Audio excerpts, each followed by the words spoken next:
C'est Paul Safin, on se retrouve pour une nouvelle vidéo Lego Review.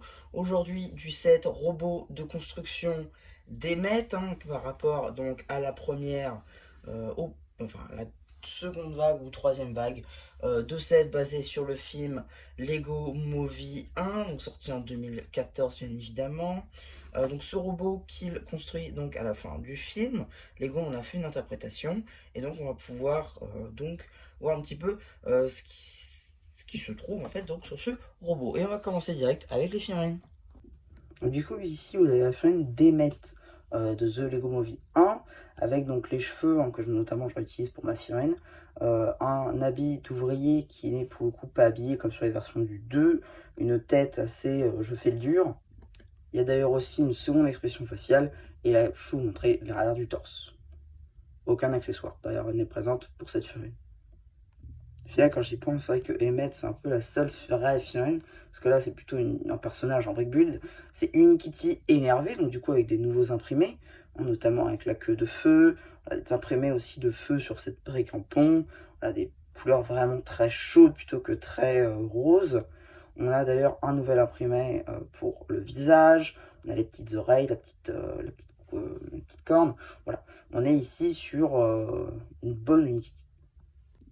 D'ailleurs, ces impressions vont aussi sur tous les côtés, sauf à l'arrière du visage, bien évidemment, il n'y a pas de double impression. Et enfin, les deux dernières figurines, c'est des squelettes métalliques. Donc, vu qu'il y en a deux, comme vous pouvez le constater, ça permet de vous montrer l'avant et l'arrière des figues. Du coup, on est sur la même construction, c'est-à-dire torse squelettique gris clair, bras squelettique gris clair, jambes squelettiques gris clair, du coup, en 2 exemplaires pour le torse, 4 exemplaires pour les bras et 4 exemplaires pour les jambes. Et du coup, la tête, c'est le même imprimé. Voilà. Pour les deux. Voilà un petit peu pour le tour de ces figurines. Bon voilà, maintenant qu'on a vu les figues, on va pouvoir s'intéresser à la bête. Donc du coup la bête elle est là. Déjà, plutôt que de mettre sur des pieds normaux, c'est des pieds qui roulent pour le faire avancer. Parce que effectivement, on peut bouger si on veut les pieds, mais bon, c'est un peu compliqué. Donc du coup, ils ont fait des chenilles pour le faire avancer. Donc c'est plutôt pas mal. Voilà, c'est plutôt cool. On a du coup sur les mains plusieurs attirails. Ici, donc, une espèce de pince avec les pelleteuses. Juste ici, là un roulant compresseur pour donc écraser les ennemis. On a aussi donc des poids de grue pour écraser les ennemis aussi de chaque côté. On a une petite lumière au-dessus, on a quelques stickers histoire d'habiller juste ici notamment. Attendez, je vais faire ça avec la flèche. Juste là, par exemple ici ou encore là. Juste là aussi. Tac, ici des deux côtés, bien évidemment. Il me semble, puisque oui, de l'autre côté, on a globalement le même imprimé, comme vous pouvez constater, mais pas sur la même pièce. Ici aussi une petite bande, juste là, avec d'autres stickers sur les rondins. Voilà, et j'ai cassé ma flèche, super. Voilà. Donc effectivement, l'armature ici, c'est une armature technique qu'on va venir habiller avec quelques plates et quelques studs. Voilà, histoire de faire en sorte que ce soit plutôt pas mal. Bon, là, on peut tourner un petit peu ici, voilà, avec la molette. Là, on a donc les épaulettes, bien évidemment. Alors, notez qu'il manque donc une pièce sur ce set, je vous le dis tout de suite. C'est donc cette épée rapière qui vient de l'autre côté. Voilà, je l'ai racheté d'occasion, il n'avait plus.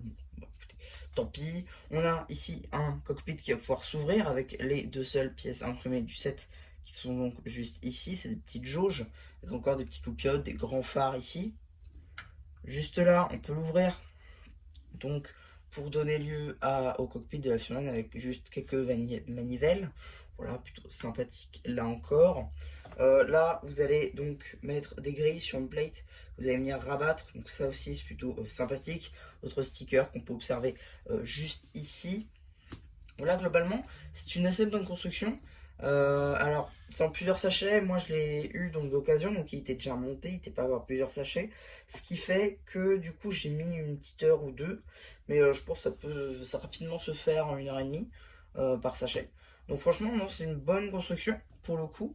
On est vraiment sur une construction qui est plutôt sympathique à faire. C'était pas long ou autre, c'était pas répétitif non plus.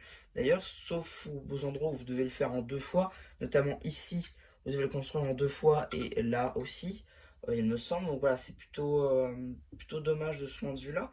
Néanmoins, ça reste un robot qui est plutôt sympathique. Et c'est un set qui, bien évidemment, est assez mythique du film, dans la mesure où c'est quand même ce qui aide Emmett à rejoindre le président business. Donc voilà un petit peu pour ma review de ce set, j'espère qu'elle vous aura plu. Surtout n'hésitez pas à me dire ce que vous avez pensé d'un jeu à feu post communautaire. Et voilà, du coup, c'est moi plus qui vous dit bye bye.